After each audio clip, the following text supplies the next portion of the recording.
Seja bem-vindo a mais um episódio de inverno do nosso podcast Medite Sobre. Eu sou Isabela Gléria. Gabriele Monteiro. E vamos a mais um episódio. Mais um episódio, agora nesse novo modelo, onde a gente está com foco em lideranças de resultados. Quando eu sou um líder e fico repetindo padrões, como que eu quebro esse ciclo? Uau!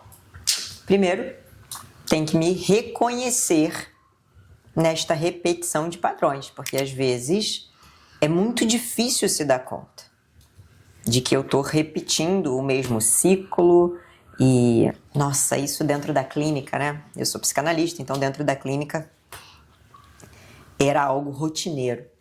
Às vezes pessoas que estavam ali com tudo pronto para serem felizes, bem-sucedidas e retomavam movimentos tão bobos de insegurança ou comportamentos repetitivos que era tão difícil para a própria pessoa enxergar. Para mim, que estava do outro lado, era muito óbvio. Só que não adiantava nada eu reconhecer este modelo repetitivo óbvio. Precisa que a pessoa reconheça, preciso que a pessoa saiba que aquilo que eu estou fazendo não está me gerando o resultado que eu espero. Porque temos muito isso. A pessoa está ali repetindo esse padrão repetitivo, esse ciclo. Ela está incomodada, ela não sabe com o quê. E esse incômodo significa que ela quer chegar em outro lugar, mas enquanto ela não reconhece, ei, é como se eu tivesse com um GPS que não aponta efetivamente para minha casa. O GPS está meio tonto, acontece isso. O GPS acontece aqui pra caramba. Ele se perde, ele fica recalculando a rota. Cara, é desesperador, né? Quando o GPS começa a recalcular a rota. Parece que você fica burro. Para onde eu vou? E agora? Só que quando você tá dentro do carro, nesse momento, você sabe pra onde você quer ir. Sim. Eu quero ir pra lá. E aí você começa a ficar danado da vida. Meu Deus do céu, eu quero sair daqui. Só que você não sabe muito bem como sair daquele caminho. Então, eu acho que é isso aqui que acontece. A gente trouxe aqui só um pouquinho de clareza. Eu gosto de dar muitos exemplos sobre. Mas o líder, a pessoa, ela precisa reconhecer. Ei, o que eu tô fazendo? Eu já fiz isso aqui 2, 3 vezes. Isso aqui tá me levando pro mesmo lugar de incômodo que eu não quero estar. Você quase respondeu o que eu ia te perguntar agora. Quase! Como que o líder, ele tira esse processo de autoconhecimento como algo de desenvolvimento pessoal, só para ser uma pessoa melhor, e transforma esse autoconhecimento em uma ferramenta de resultado? Bom, esse primeiro é um estigma, né? Essa coisa de que o autoconhecimento, o desenvolvimento pessoal é só para ser uma pessoa melhor. Tem gente Existe que não dá, muito, né? tem gente que não dá crédito a isso. É que quando eu sou uma pessoa melhor, eu sou uma pessoa melhor também para os outros e eu faço com que o meu entorno funcione. Sim. Gira, a coisa gira. O GPS passa a funcionar. Ele me leva para o lugar que eu gostaria que ele me levasse. Então esse é o primeiro ponto. É parar de achar que isso aqui é bobagem, porque a gente ainda carrega, tem muita gente que ainda carrega esse preconceito bobo, idiota, né? De que autoconhecimento, isso é autoajuda. E se for? Qual o problema da autoajuda? Eu realmente não vejo nenhum problema na autoajuda desde que aquela pessoa esteja sendo ajudada. Sim. Quantas pessoas leem um livro de autoajuda e aquele livro foi suficiente para dar um estalo, essa pessoa sair, sei lá, de um relacionamento ruim, ou de se dar conta, putz, olha como é que eu falo com as pessoas, eu tô lendo isso aqui, tô vendo esse exemplo aqui, e parece que eu tô me vendo, eu comunico desta maneira agressiva. Se um livro de autoajuda for capaz de fazer com que você reconheça isso, porra, o livro não tem a sua efetividade? Muito. Então essa é a primeira grande bobagem que a pessoa precisa acabar denunciando. E grandes empresários que não entenderam que o autoconhecimento é importante, eles nunca serão grandes empresários. Isso aqui é importante. O sucesso passa por esta via. Eu preciso saber quem eu sou. Eu preciso saber, sim, que eu posso ser uma pessoa melhor e a partir do momento que eu me torno uma pessoa melhor, eu faço com que as pessoas à minha volta também se comportem de maneira melhor. Não, Gabi, mas não tem como. Eu posso falar do jeito que for, que o outro... Isso é mentira. Mentira, eu quebro isso com qualquer pessoa. Isso é impossível acontecer. Sim. E esses padrões que o líder ou a pessoa que está à frente, né, carrega, de onde que vem essa repetição? De onde que ele carrega isso? Crenças, muitas crenças, impossível não ser isso. Eu aprendo a ser de um determinado jeito. Eu aprendo a agir de uma determinada forma. Quando? Infância. Tudo começa lá. Ah, agora a culpa é tudo do pai e da mãe, gente. Né? A infância é um momento lindo, maravilhoso, curto, porém nos deixa... O que tem de pai e mãe culpado por aí, né? Porém nos deixam grandes marcas, porque é lá que tudo começa, é lá que a gente começa os nossos aprendizados. A treta é, você tira aquele aprendizado como se fosse lei. Ah, eu aprendi que é assim, assim serei até o momento em que eu morrer. Aqui está o problema. Porque o amadurecimento é reconhecer que talvez as minhas verdades não sejam tão absolutas assim. Que eu posso reconhecer outras verdades e com isso, a partir daqui, começar a desenvolver novos pensamentos, novas formas de inteligência, novas formas de raciocínio. Então, comprar uma ideologia, porque quando se fala assim, comprar uma ideologia é um troço horrível, óbvio que é. Porque você não se permite ao novo. O ideal é que fôssemos, por toda a nossa vida, como massas de modelar. Que a gente pudesse estar sempre revisitando aquilo que eu acredito, aquilo que eu penso, quem eu sou, e pudéssemos mudar, nos modificar ao longo do caminho. Porque olha só, eu passo a conhecer uma pessoa nova hoje. Tem eu aqui, o conjunto de crenças, de valores, ideais. E aí você me conta uma outra coisa. Você vem de uma outra cultura, você pode ter vindo de outro país. Aí você começa a me contar sobre a cultura do teu país. Eu só vou conseguir me abrir para isso se primeiro eu me desfizer de todas as minhas verdades absolutas. Porque senão a gente nunca vai ter aqui um entrosamento, uma conversa. É difícil. Fácil não é. Fácil não é. Quando a gente vai ali para o mundo corporativo e eu contrato uma pessoa, isso aqui para mim é o máximo. Quando eu contrato uma pessoa, eu preciso sempre ter essa capacidade de ouvir o outro.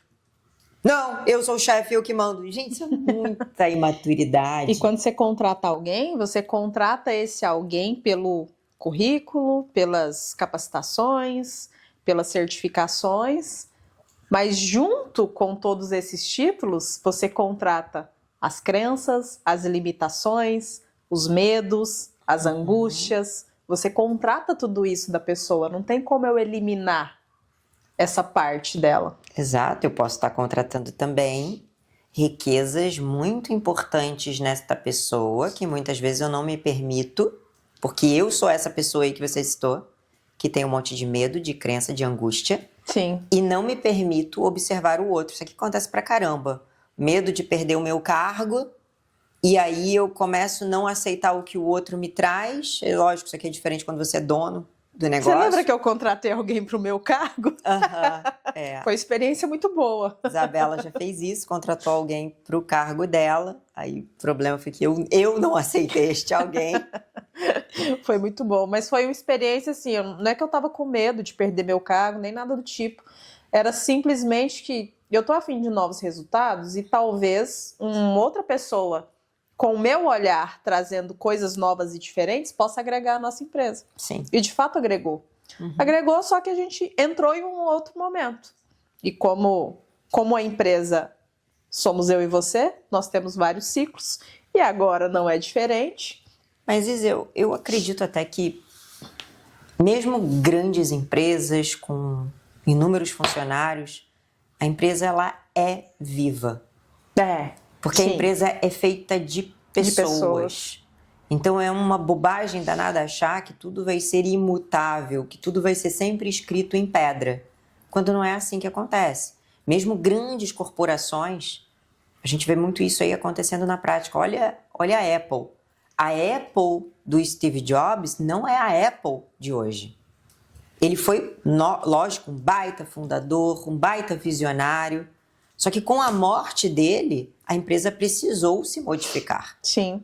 A gente tem uma outra... Com ele em vida ainda já teve modificações. Exatamente, né? Exatamente. Então, a gente precisa entender que este ambiente é sempre um ambiente vivo, feito de pessoas, e por isso a gente nunca pode achar que a coisa é imutável. Eu estou me repetindo, mas é importante que você lembre disso. A vida de ninguém nunca será imutável. E como a gente está falando principalmente do autodesenvolvimento, né, desse desenvolvimento da pessoa para ter resultado com o time na liderança, nós somos pessoas que estamos em transformação. E eu acredito que por nós estudarmos tanto o assunto, talvez a gente vai numa velocidade maior. Não que o nosso caminho seja diferente ou mais reto, digamos assim, que de outras pessoas, mas porque a gente gosta de mudança. Então a gente se coloca em muitos desafios, a gente não tem medo nenhum de mudar a rota, né? Pelo contrário, cara, vai mudar, vai nos fazer bem, que é o que fez, né? Essa última mudança.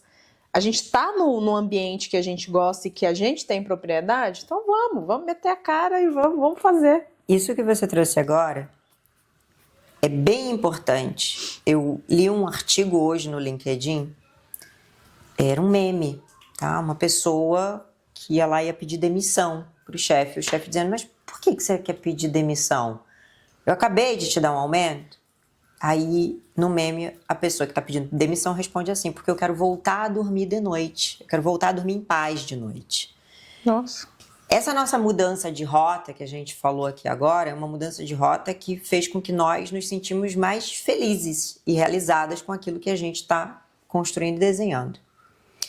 Esse mundo todo corporativo, de liderança, ele vem se desenhando, ele vem se desenvolvendo, a gente tem aí normas atuais trabalhando para que a saúde mental seja valorizada cada vez mais, mas eu convido você, seja dono, seja líder, a olhar também para o seu bem-estar no negócio, para o seu bem-estar na corporação, porque isso aqui é importante. Sim. E, Gabi, onde é que isso começa? Começa no autoconhecimento.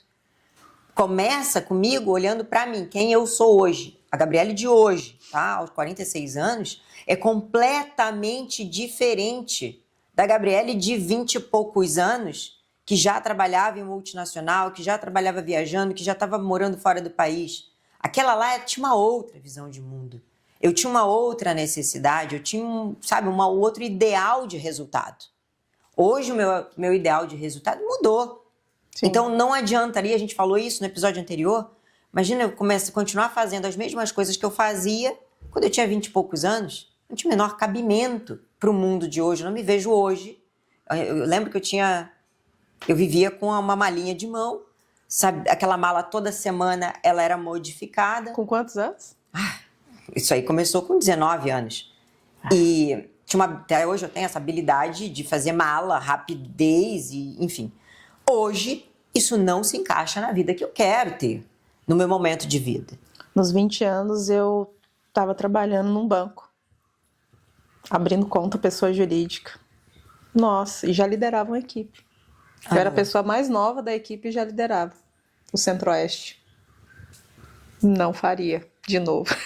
Por quê? Mas foi um aprendizado gigante, porque eu entrei em contato com pessoas que eram grandes gerentes de banco, e eu me espelhava muito neles, no comportamento deles. Eu participava das reuniões do banco e eu almejava um dia estar à frente liderando. Porque eu não era ninguém naquele momento. 20 anos. Eu já liderava 5 pessoas. É pouca gente? Talvez, mas para uma pessoa de 20 anos, não. Sabia sobre liderança? Porra nenhuma. Posso falar porra, né? O podcast é nosso. Deixa eu só outra coisa aqui que foi uma questão que eu ouvi ontem. Você falou, liderava 5 pessoas, não é muita gente. Gente, mais do que um número. É você liderar bem. Sim. Melhor, porque ontem me trouxeram uma informação de que é possível liderar 80 pessoas. Uma única pessoa liderar 80. Eu falei, não, isso aqui não é possível. Isso aqui está totalmente errado. Não é assim que funciona. Eu não consigo desenvolver 80 pessoas abaixo de mim. E hoje, eu olhando para o que eu fazia com 5 pessoas, era totalmente inadequado. Eu era uma péssima líder. Só que dentro daqueles, eu era que passava mais confiança para o meu gerente. Então, ele me promoveu por isso, não por uma capacidade técnica. mas por confiança. Que a gente ainda vê acontecendo muito isso em empresas. A gente vê isso aqui demais acontecendo. Ah, treinamento de liderança, ai, não é necessário, ai, é bobagem, é custo. Isso não é custo. Isto é investimento. Investimento significa retorno. E no caso de empresas, retorno financeiro. Então, um time bem liderado, eu acabei de fazendo aqui alusão aos 80. 80 pessoas mal lideradas é melhor que eu tenha, sei lá, 2 bem lideradas. O meu resultado vai ser infinitamente superior a 80 mal lideradas. Nessa relação de número de liderados, Isa, tem uma história muito boa. Queria que tu contasse aquela história. Aquela qual? Aquela, tu sabe, do barco. Do barco? Dá só um remember aí. Porque tem tantos barcos. Um líder ruim com uma tripulação muito boa. Tá. Muito boa. A tripulação é excepcional, mas o líder era ruim. Lembrei. Eram 2 equipes. Uma equipe muito boa e uma equipe que tinha péssimos resultados. E eles estavam num barco. E tinha sempre um líder à frente e toda a tripulação. O que o CEO, que fala, né? Com S, nesse caso. CEO. Ele fez? Ele trocou os líderes. Coincidentemente ou não, o líder que estava à frente da equipe, que sempre ganhava, começou a motivar e a liderar a equipe fracassada e eles ultrapassaram a equipe que sempre ganhava. Por quê? Colocaram um líder ruim numa equipe boa. Quem é o maior responsável pelos resultados?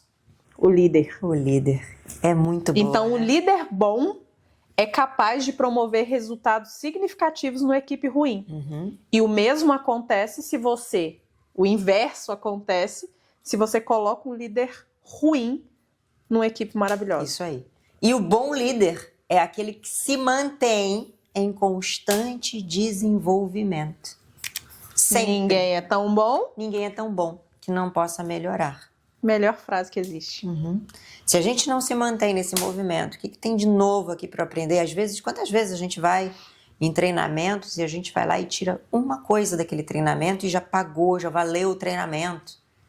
Treinamentos até ruins a gente tira coisa boa. Até treinamentos ruins a gente consegue tirar proveito. Então, é esse estado de espírito, sabe? De ser um eterno aprendiz, isso aqui vai te fazer um bom líder. Sim. Se você tiver isso, olha, de me colocar em aprendizado, em qualquer situação que me aconteça. Às vezes é um problema sério, é um problema grave. Tá aqui que eu posso tirar de lição disso aqui.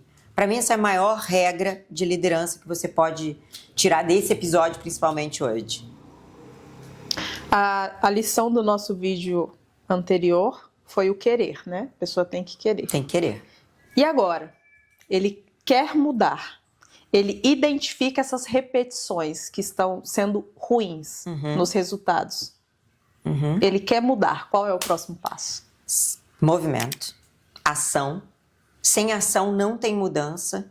Quantas vezes, não, Gabi, aqui, meu sonho, meu mapa dos sonhos, eu planejei, planejamento sem execução não serve pra nada. Sim. Tá aqui, tá tudo pronto, tá tudo claro, tá? E aí, quando é que começa? Não, mas aqui, tá aí, vamos lá, tem que começar. Por quê? É no fazer que a gente vai aprendendo. Pega lá o exemplo da criança que só aprende a andar de bicicleta depois que ela ralou o joelho. Quem aprende a andar de bicicleta sem nunca ter caído, ralado o joelho, machucado o pé? Porque eu aprendo que o pé tem que ser assim, eu tenho que andar de tal maneira, o equilíbrio. Então, cada dia que você se coloca, me comunicar, mas e se eu errar? É errando que você vai aprender. Sim. Então, é no movimento. Você precisa de movimento para que você consiga realmente chegar nesse lugar de resultado que você está buscando. Primeiro é querer, depois é agir. Isso aí. Agite sobre.